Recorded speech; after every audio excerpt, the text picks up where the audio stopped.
Olá, meus amigos, voltando agora para o segundo bloco da aula Contribuições Especiais. Nós vamos tratar, nesse segundo bloco, das contribuições das categorias profissionais, vamos tratar das contribuições para intervenção no domínio econômico e, por último, falarmos da contribuição de iluminação pública do artigo 149, dígito A. Estamos juntos? Então vamos lá. Iniciando aqui, contribuições corporativas, ou você pode falar contribuições de categorias profissionais. Pessoal, essas contribuições profissionais são consideradas pelo STF, foram inseridas aí, caracterizadas como autarquias especiais. Então, quando a gente estuda lá no direito administrativo, que falamos das entidades da administração pública indireta, trata-se dessas categorias profissionais, desses segmentos aí que gerenciam, que fiscalizam essas categorias. Nós temos aí Conselho Regional de Medicina, Conselho Regional de Engenharia e Arquitetura, Conselho Regional de Contabilidade, Conselho Regional de Odontologia e vários outros conselhos aí de classe, de categorias profissionais, que são consideradas como entidades da administração pública indireta na modalidade de autarquias especiais. Então, elas assumem uma função parafiscal na capacidade, nós chamamos de capacidade ativa tributária, da contribuição corporativa. Então, é uma forma de uma contribuição especial. Tranquilo? Está lá no artigo 149 da Constituição. O que seria essa função parafiscal? A função parafiscal é porque elas exercem uma capacidade limitada, não podemos dizer que é uma competência. Lembre-se que competência tributária não pode ser delegada, então a competência dessa contribuição sempre será da União. Então a União tem competência plena para instituir, para legislar, para fiscalizar e para arrecadar essas contribuições. Então, essa competência plena não se delega. O que possui nessas entidades aqui é uma capacidade ativa tributária. Então, possui apenas a capacidade de, de arrecadar e de fiscalizar. Ok? Enquanto o ente federativo tem a competência plena de instituir, legislar, fiscalizar e arrecadar, essas entidades aqui, atuando paralelo, ao lado do fisco, têm somente a capacidade tributária ativa de fiscalizar e de arrecadar. Então, é passada essa capacidade, essas entidades fiscalizam, arrecadam e utilizam o produto dessa receita para custear as suas despesas finalísticas. Tranquilo? Então, as contribuições de categorias profissionais têm essa função para fiscal. E aí tem um dado importante que é com relação à anuidade da OAB. Então, o STF definiu que essas entidades afiguram-se como autarquias especiais, com exceção da OAB. O STF entendeu que a OAB se distingue, que tem outras características, né? Isso é controverso no meio da doutrina, mas no âmbito jurisprudencial já está pacificado. Então, para fins de direito administrativo, a gente considera que a OAB não está inserida como uma entidade da administração pública indireta, não é uma autarquia especial e também agora na situação tributária a anuidade da OAB não pode ser considerada como uma contribuição corporativa, como uma contribuição de categoria profissional. Ou seja, a anuidade que se paga à OAB não possui natureza jurídica tributária. Tranquilo? Então, não vai estar, por exemplo, passível de princípios tributários, de limitações ao poder de tributar, etc. Se aumentar a anuidade, não vai ter que esperar princípio da anterioridade, não vai ter princípio da legalidade, somente por lei, etc. Ok? Então tem esses benefícios a mais aí com relação à anuidade da OAB. Tranquilo? Então vamos pular aqui para as CIDs, a contribuição para intervenção no domínio econômico. Então, a União ela poderá criar essas contribuições para a intervenção no domínio econômico e o pensamento do Constituinte foi que essas contribuições tenham essa função, esse caráter extrafiscal. Nós já vimos, já conversei com vocês, que um tributo que tem função extrafiscal é aquele tributo que é criado e ele é pensado pelo legislador constituinte para ter uma função além da função normal de cada tributo de arrecadar. A função principal do tributo é o quê? É ser o objeto do poder de tributar do Estado. É por meio do tributo que o Estado consegue tributar, tirar riqueza das pessoas e arrecadar recursos, arrecadar receitas para custear as suas finalidades, as suas despesas finalísticas, com a atuação de prestar jurisdição, atuação legislativa e atuação também administrativa. Tranquilo. Agora, existem alguns tributos que o Constituinte utiliza para além dessa função arrecadatória, para além dessa função fiscal, para outras funções, como é o caso das contribuições de intervenção no domínio econômico. Perceba pelo nome como tem certa importância a contribuição para a intervenção no domínio econômico. Nós temos 4 impostos federais extrafiscais, que são os impostos: imposto de importação, imposto de exportação, imposto sobre produtos industrializados e imposto sobre operações financeiras, que eles têm essa função também extrafiscal, a função aí de definir alguns limites dentro da economia do país com relação à exportação, importação, à industrialização de produtos e as movimentações financeiras, as operações financeiras. Então, esses tributos eles servem para diminuir, majorar alíquotas, etc. A CID não foi criada somente para se majorar ou se reduzir, utilizá-las majorando ou reduzindo alíquotas. As CIDs foram criadas para fomentar a utilização de recursos captados em segmentos estratégicos na economia do país, em segmentos estratégicos na estrutura nacional. E é por isso que a gente fala de contribuições para intervenção no domínio econômico, tendo essa função extrafiscal.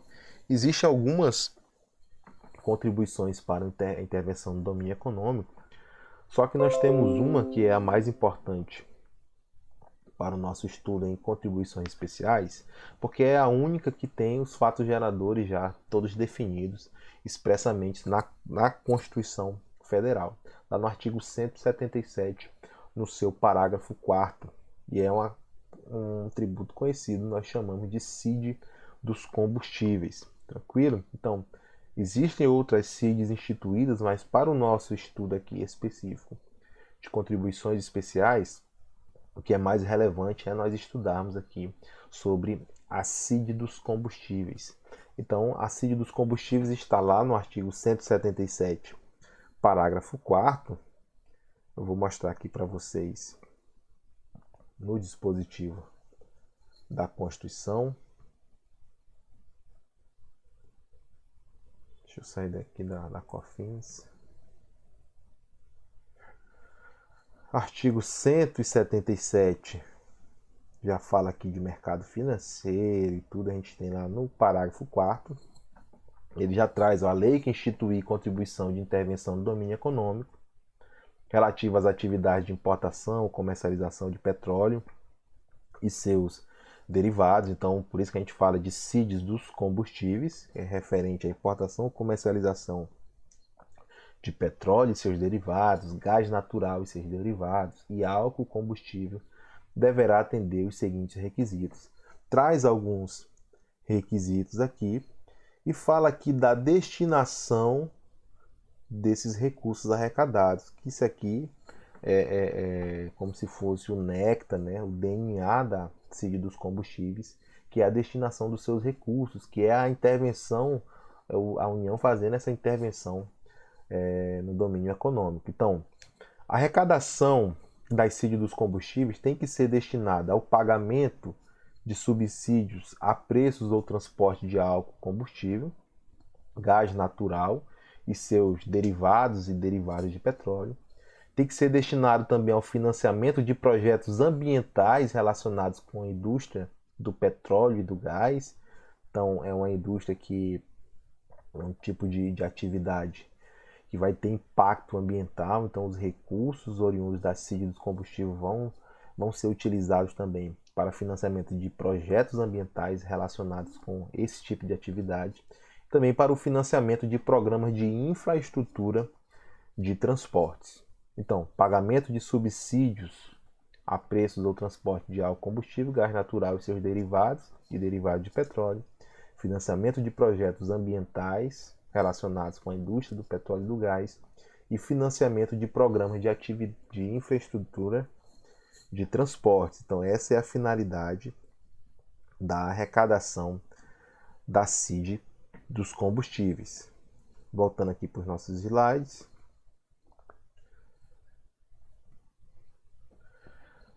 Falando aqui de algumas situações de criação da CID, de majoração de alíquota, redução, restabelecimento, existem aqui algumas exceções. A primeira exceção é com relação ao princípio da legalidade.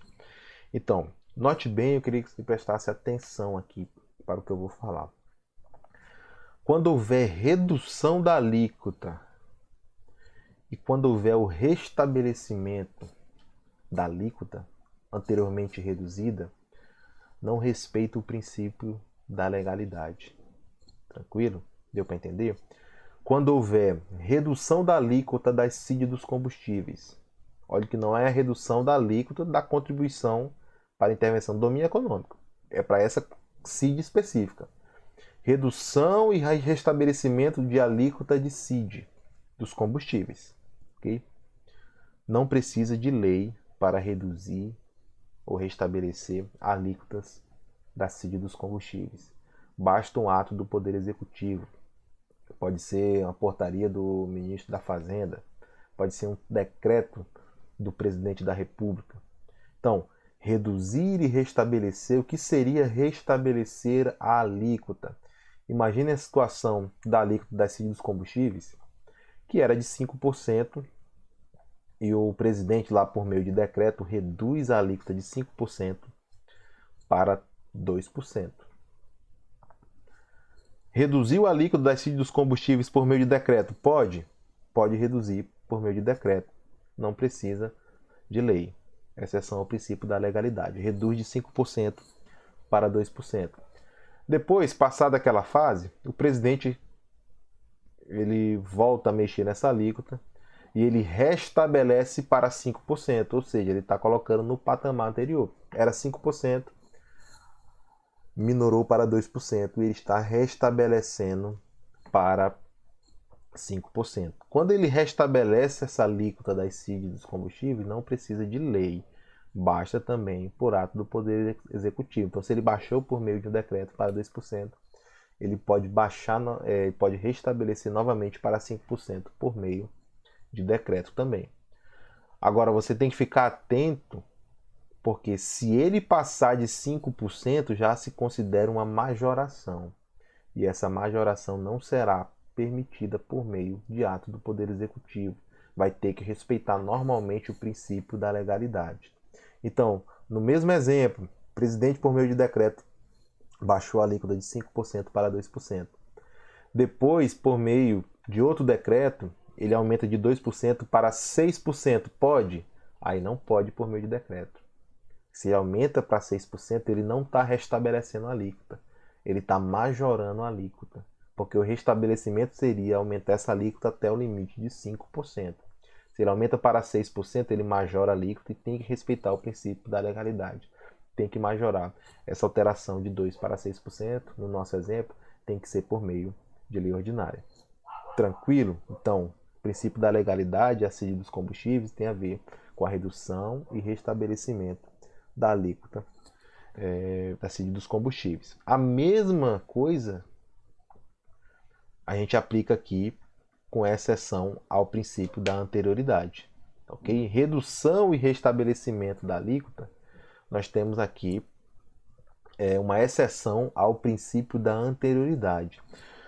Quando você reduz, vamos voltar para o nosso exemplo. A alíquota era de 5%.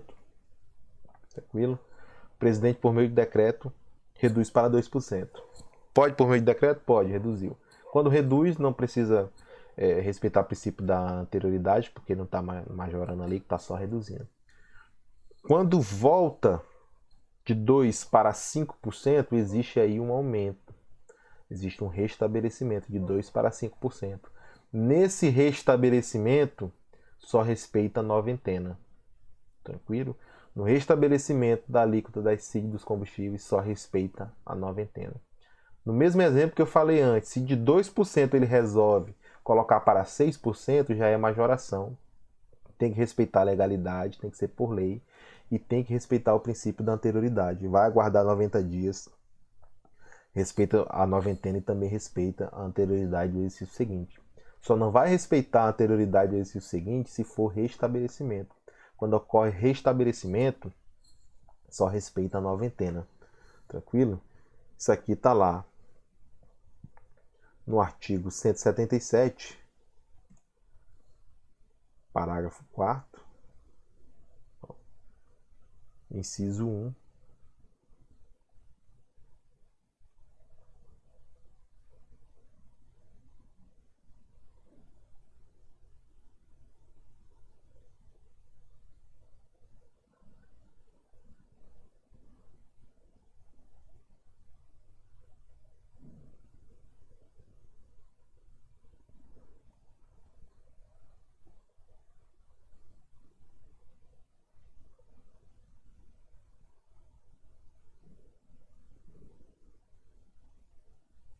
Cento e setenta e sete, parágrafo 4º, eu me perdi aqui na leitura. Inciso 1, a linha B de bola. Tá aqui, ó. A lei que instituir, total, seguintes requisitos, ó. A alíquota da contribuição poderá ser, ele fala aqui, diferenciada por produto ou uso. E na linha B, reduzida e restabelecida por ato do Poder Executivo. Reduzida e estabelecida, não precisa de lei aqui, ó, por ato do Poder Executivo.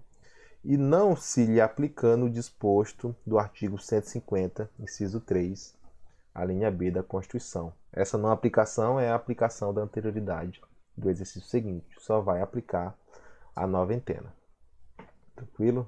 Está aí a disposição constitucional. Então, vimos aqui sobre a CID dos combustíveis. Qual é a finalidade? Nós já vimos, está lá no artigo 177, parágrafo 4º.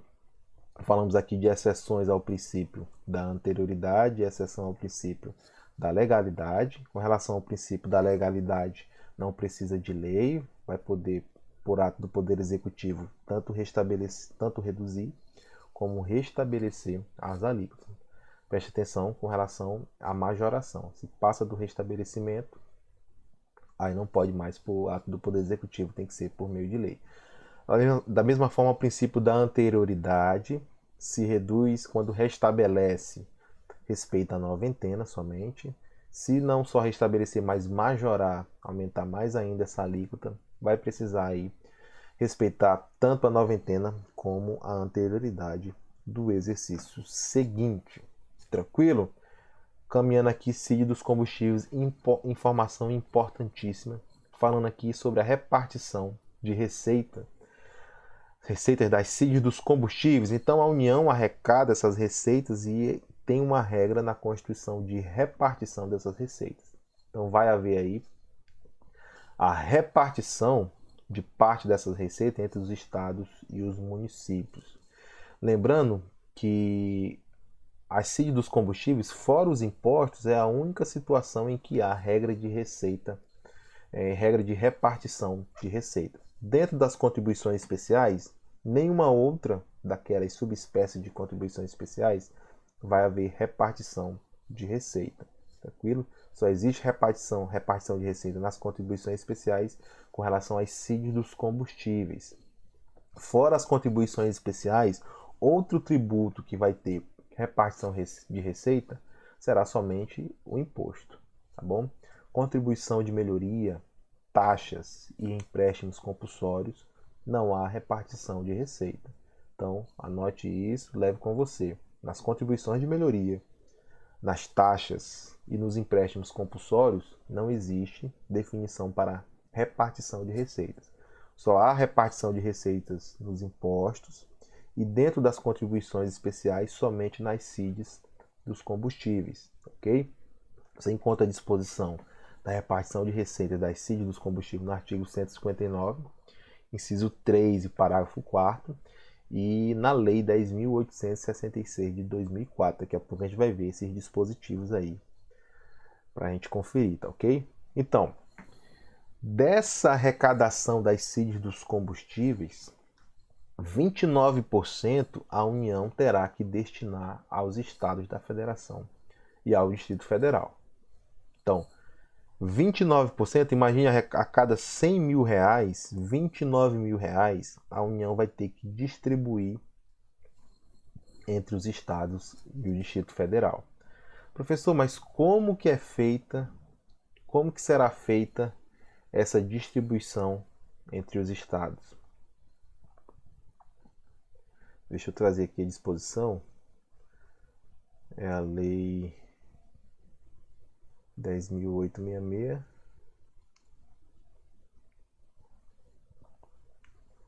Olha só, a Lei 10.866, ela vem trazer aqui, ó, regulamentar a partilha com os estados, o Distrito Federal e os municípios da arrecadação da contribuição de intervenção no domínio econômico.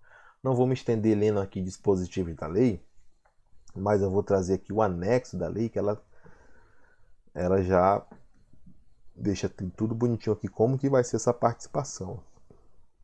Então, percentuais de participação dos estados e do Distrito Federal na CID. Então, do valor arrecadado da CID, 29% vai ser dividido entre estados, né, dentre os estados e Distrito Federal, nesta proporção aqui. Então, note aqui, no caso, nosso estado, que é o primeiro aqui, na ordem alfabética, desses 29% que a União vai ter que destinar aos estados, desses 29%, 0,74% vai ser destinado ao Acre. Então, cada estado aqui já tem, por disposição de lei, qual vai ser o seu percentual aí, a sua fatia das CID dos combustíveis.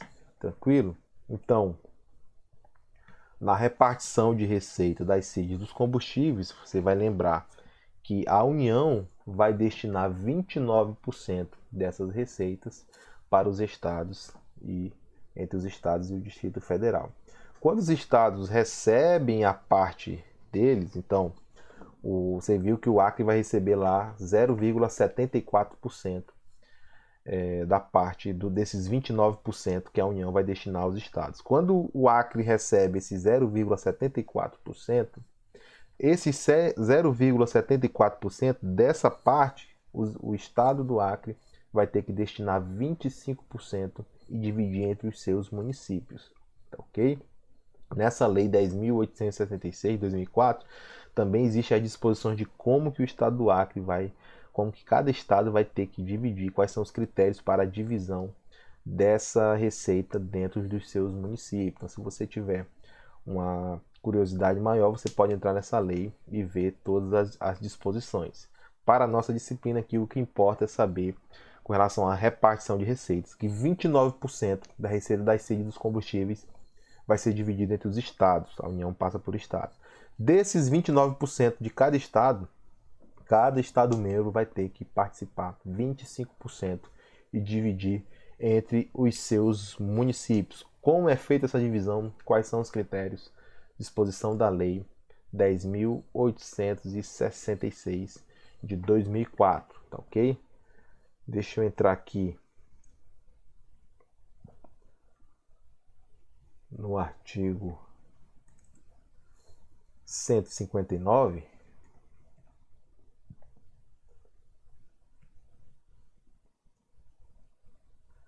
Então tem aqui, ó, a União entregará, artigo 159, aí vem inciso 3, do produto da arrecadação da contribuição de intervenção no domínio econômico, previsto no 177, parágrafo 4º, 29% para os estados e o Distrito Federal, distribuídos na forma da lei. Qual é a lei? 10.866, tá, ok?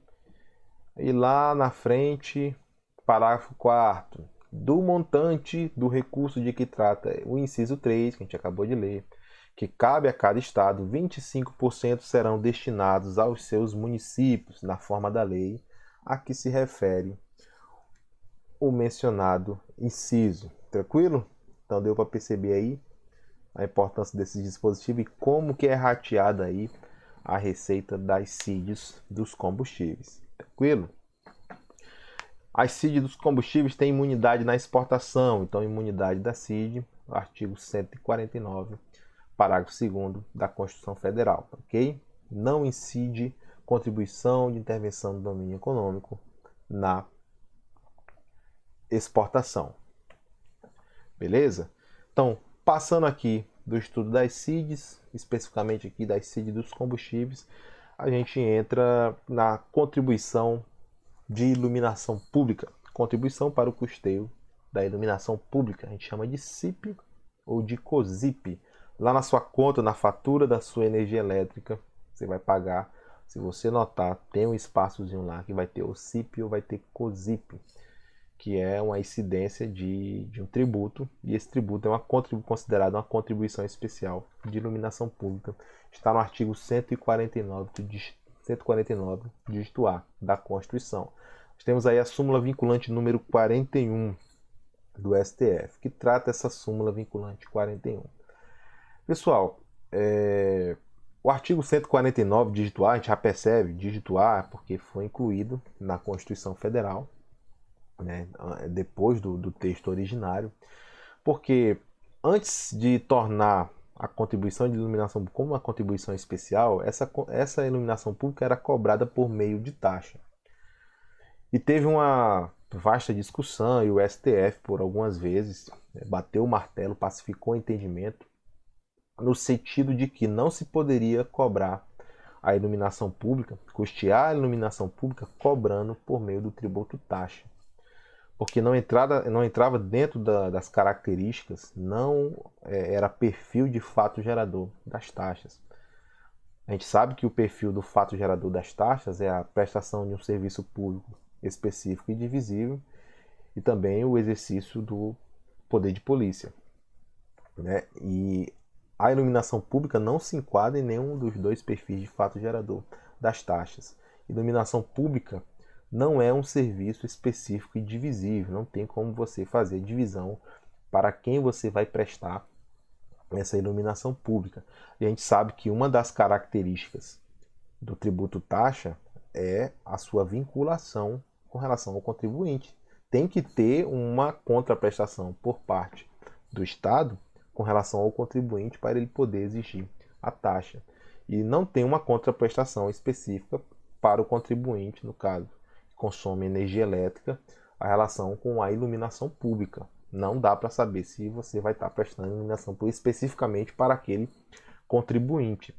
Então, por conta dessa discussão, o STF, por conta dessa situação e desses fundamentos, o STF decidiu, pacificou, tem a súmula vinculante número 41, que não pode ser cobrado por meio de taxa a contribuição para a iluminação pública, não pode cobrar a iluminação pública por meio de taxa. Aí, por conta disso, do STF ter banido essa situação, esse tipo de cobrança, por conta também da situação financeira dos municípios, muita reclamação, o Constituinte reformador, ele fez o que? Ele incluiu um novo dispositivo na Constituição e incluiu a contribuição para a iluminação pública no artigo 149, dígito A da Constituição, caracterizando lá como uma contribuição especial. É por isso que a gente diz que antes eram 3 subespécies de contribuição especial, agora são 4, né? Só tinha a contribuição social, a contribuição das categorias profissionais e as contribuições de intervenção no domínio econômico. Aí tem agora uma quarta, que é a contribuição especial para o custeio da iluminação pública. Também com esse ingresso na Constituição, houve uma discussão, ainda há uma discussão doutrinária de qual característica realmente é do tributo, se é de contribuição especial, se é de imposto, né? Muitos doutrinadores entendem que o perfil da contribuição de iluminação pública mais parece com o perfil dos impostos, porque é cobrado com base na capacidade contributiva de cada contribuinte, já que ela é incidente sobre o valor, sobre o consumo da energia elétrica, ou seja, capacidade contributiva no sentido de quem consome mais, paga mais contribuição de iluminação pública. Só que tem a questão da afetação da receita, da destinação dessa receita. Se por um lado os impostos têm a característica de não afetação de sua receita, são tributos aí que arrecadam verbas, arrecadam dinheiro para fim genérico, não se pode, por meio do imposto, você afetar a receita, destinar para um fim específico. Por outro lado, as contribuições especiais nós já vimos que tem essa característica de afetação das receitas. Então, a receita oriunda da iluminação pública, do tributo cobrado para a iluminação pública, tem que ser destinado exclusivamente para a iluminação pública. Então, o STF definiu o quê? Que a contribuição para o custeio da iluminação pública é um tributo sui generis. Nem pode ser considerado como um imposto, porque a sua receita ela é afetada, ainda que seja cobrada com base na capacidade contributiva do contribuinte, não pode ser considerado imposto porque a sua receita é afetada. E é característica essencial dos impostos a não afetação da receita, com uma única exceção para os impostos extraordinários de guerra. Que se criado o imposto extraordinário de guerra, a sua receita vai ser afetada para a guerra. Essa é a única exceção de afetação de receita nos impostos. Então, sui generis não pode ser imposto por esses motivos, não pode ser taxa porque não trata de um serviço público específico e divisível. Então, segue aí a contribuição para a iluminação pública, considerada como, né, uma contribuição especial disposta lá no artigo 149, dígito A, da Constituição Federal, e poderá sim também ter alíquotas progressivas com relação ao consumo de energia. Quem consome mais energia pode ter uma alíquota maior, uma alíquota majorada aí, mais gravosa, para o pagamento aí dessa contribuição especial para o custeio da iluminação pública. Tranquilo, pessoal? Muito obrigado. Essa aqui era a nossa aula de hoje sobre contribuições especiais. Obrigado pela sua presença. Você que está assistindo aí, bom dia, boa tarde, boa noite. Não sei qual é o horário, mas eu quero que você assimile, que você assista essa aula. Se possível, leia novamente os dispositivos. Se você tiver uma doutrina, você pode ler uma boa doutrina. Eu indico o professor Carlos Alexandre, professor Pedro Barreto, professor Eduardo Sabag, professora Josiane Minardi. Se você quiser mais clássico, você pode ir para o professor Leandro Pausa, professor Hugo Rocha de Brito. O direito tributário ele é igual em qualquer doutrina. Qualquer livro que você for estudar sobre qualquer tributo, sobre princípios, sobre disposições constitucionais, nenhum vai fugir daquilo que a Constituição, a própria Constituição, tem falado. Óbvio que cada um tem a sua linguagem, uma mais clássica, outra mais esquematizada, outra com uma linguagem mais simples para o aluno. Então, a depender do que você prefere, escolha uma boa doutrina, leia o conteúdo, resolva questões que você vai estar apto aí para acertar tudo que foi perguntado sobre contribuições especiais, tá ok? Agradeço a sua presença. Se tiver alguma dúvida, me contacte. Entre em contato comigo pelas redes sociais, pelo meu WhatsApp. Estou à disposição. Beleza, pessoal? Boa semana para vocês. Bom final de semana. Até a próxima aula.